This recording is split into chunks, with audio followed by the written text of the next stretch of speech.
The threefold nature of God. The Master of eternity is the first God, the world is the second, man is the third. God, creator of the world and of all that it contains, governs all this universe and subjects it to the rule of man. And man makes of it the object of his special activity. So that the world and man become the appendage one of the other, and it is with reason that in Greek the world is called cosmos. Man knows himself and knows the world, he should therefore distinguish that which is in accord with himself, that which is for his use and that which has a right to his worship. While addressing to God his praises and his acts of grace, he should venerate the world that is the image of God, remembering that he is himself the second image of God. For God has two similitudes, the world and man. The nature of man being complex, that part of him that is composed of soul, of consciousness, of mind, and of reason is divine, and from the superior elements seems able to mount to heaven, while his cosmic and mundane part, formed of fire, water, earth, and air, is mortal and remains upon the earth, so that what is borrowed from the world may be restored to it. It is thus that mankind is composed of a divine part and of a mortal part, to wit, the body. The law of this dual being, man, is religion, whose effect is goodness. Perfection is attained when the virtue of man preserves him from desire, and causes him to despise all that is foreign to himself. For terrestrial things, of which the body desires the possession, are foreign to all parts of the divine youth.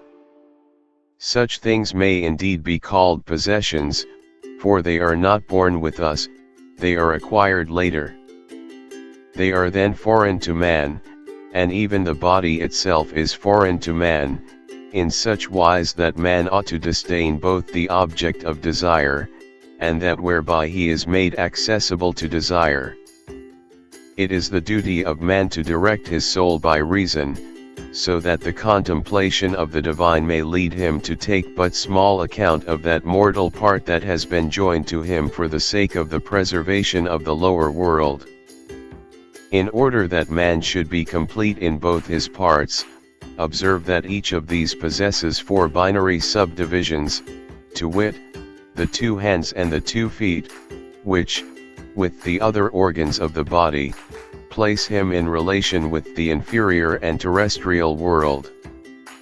And, on the other hand, he possesses 4 faculties, sensibility, soul, memory, and foresight, which permit him to know and perceive divine things. He is able, therefore, to include in his investigations, differences, qualities, effects, and quantities. But if he be too much hindered by the weight of the body, he will be unable to penetrate into the true reason of things. When man, thus formed and constituted, having received for his function from the Supreme God, the government of the world and the worship of the divinity, acquits himself well of this double duty, and obeys the holy will, what should be his recompense? For if the world is the work of God, he who by his care sustains and augments its beauty, is the auxiliary of the divine will, employing his body and his daily labor in the service of the work produced by the hands of God. What should be his recompense, if not that which our ancestors have obtained? May it please divine goodness to accord this recompense also to us. All our aspirations and all our prayers tend toward its attainment. May we, delivered from the prison of the body, and from our mortal bonds, return, sanctified and pure, to the divine heritage of our nature.